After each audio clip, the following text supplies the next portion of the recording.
사람이 뭔가를 잘못하고 나면 가장 먼저 찾아오는 마음이 있습니다. 그것이 회개이면 더없이 좋으련만 그런 은혜로운 감정은 어디로 갔는지 찾아볼 수가 없고 가장 먼저 찾아오는 것이 바로 자기 합리화입니다. 어쩔 수 없었어. 내가 이렇게 하는 데는 다 이유가 있는 거야 라고 말이죠. 아담과 하와만 봐도 그렇습니다. 에덴 동산에서 하나님이 따먹지 말라고 하는 나무의 열매를 따먹자마자 하와의 말이 무엇이었습니까? 자신의 잘못과 연약함을 뉘우치는 대신에 뱀이 주어서 먹었다라고 했습니다.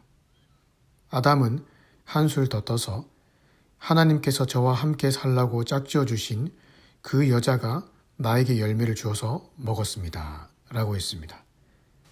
내 죄의 원인이 저 여자에게도 있고 심지어 하나님께도 있다는 것이죠. 이 자기 합리화는 인간의 마음에 죄성이 얼마나 뿌리 깊이 박혀 있는지를 잘 보여줍니다. 그런데 문제는 하나님 앞에 나의 죄를 토로하지 않고 계속해서 자기 합리화의 길을 걸어가면 그만큼 회복되는 속도도 늦고 고통당하는 시간은 길어진다는 것입니다. 만약 아담과 하와가 하나님 앞에 납작 엎드려서 잘못했습니다. 용서해 주십시오. 라고 했다면 어떤 결과가 일어났을까요? 그것은 아무도 모르지만 아마 추방이라고 하는 최악의 결과 외에 또 다른 결과가 있지 않았을까 싶습니다. 오늘 다윗도 마찬가지입니다. 오늘 시편은 다윗이 하나님께 눈물로 지은 참회의 시이지만 사실 이 참회를 하기까지 꼬박 1년의 세월이 걸렸습니다.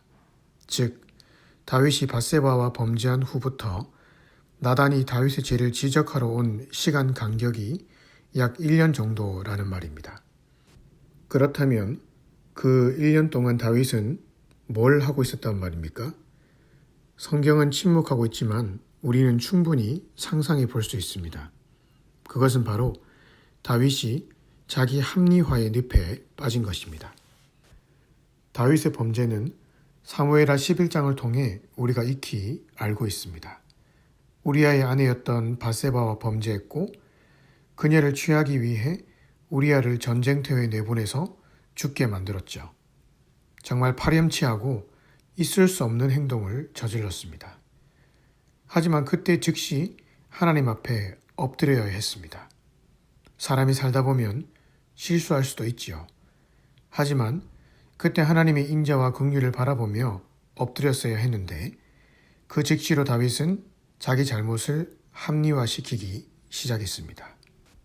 사실 고대 왕들의 경우 그들은 절대 권력을 지녔기 때문에 신하 한 명을 죽이는 것 혹은 어떤 여자 한 명을 취하는 것은 별로 심각한 일이 아니었습니다.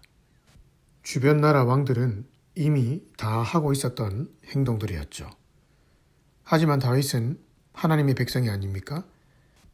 그렇다면 다르게 행동했어야 했고 설령 죄를 지었다고 해도 하나님 앞에 엎드려야 했습니다. 하지만 다윗은 죄를 고백하는 대신에 자기 합리화의 길을 걸어갔고 결과적으로 나단이 찾아오기까지 그 1년 동안 다윗은 뼈가 꺾이는 듯한 고난의 세월을 보내야 했습니다. 어떤 글에 보니 자기 합리화는 창피를 모면하기 위한 인간의 무의식적인 반응이라고 했습니다. 내가 잘못했다고 인정하면 창피를 당할 것 같으니까 내 자존심이 무너지고 자괴감이 들 것 같으니까 이리저리 핑곗거리를 만들어서 나 자신을 근사한 사람으로 보이게 만들고 나 자신을 보호하려고 합니다. 하지만 하나님 앞에서는 그러면 안 되는 것이죠. 아니, 그럴 필요가 없습니다. 왜냐하면 하나님은 이미 내 모든 속사람을 아시고 내 안의 연약함에 대해 모르시는 것이 하나도 없으시기 때문입니다. 그런데 만약 그 연약함을 숨기고 내가 지은 잘못에 대해 요리조리 포장해서 나를 의로운 사람으로 만들어서 하나님께 가져간다면 그것이 바로 죄입니다. 하나님 앞에서는 유죄를 인정해야 무죄가 선언됩니다. 내가 스스로를 완벽하다고 말하고 죄가 없다고 말하는 사람은 하나님을 거짓말쟁이로 만드는 것이라고 요한일서 1장 10절은 말하고 있습니다. 하지만 반대로 만일 우리가 우리의 죄를 자백하면 하나님은 신실하고 의로운 분이셔서 우리 죄를 용서하시고 모든 불의에서 우리를 깨끗하게 해주실 것이라고 요한일서 1장 9절은 말하고 있습니다. 세상에 완벽한 사람은 아무도 없습니다. 아담도 하와도 다윗도 성경의 그 어떤 인물들도 완벽한 사람은 없습니다. 그렇기에 우리에게 필요한 것은 바로 상하고 통회하는 심령을 가지는 것입니다. 하나님이여 나의 연약함을 불쌍히 여겨 주시옵소서. 내 속에 깨끗한 마음을 창조하여 주시고 내 속에 견고한 심령으로 새롭게 하여 주옵소서. 세상에 완벽한 자는 없지만 그렇게 날마다 겸손히 나 자신을 낮추고 살피며 그렇게 기도하며 하나님의 도움을 구하는 자가 바로 완벽을 향해 나아가는 자들입니다.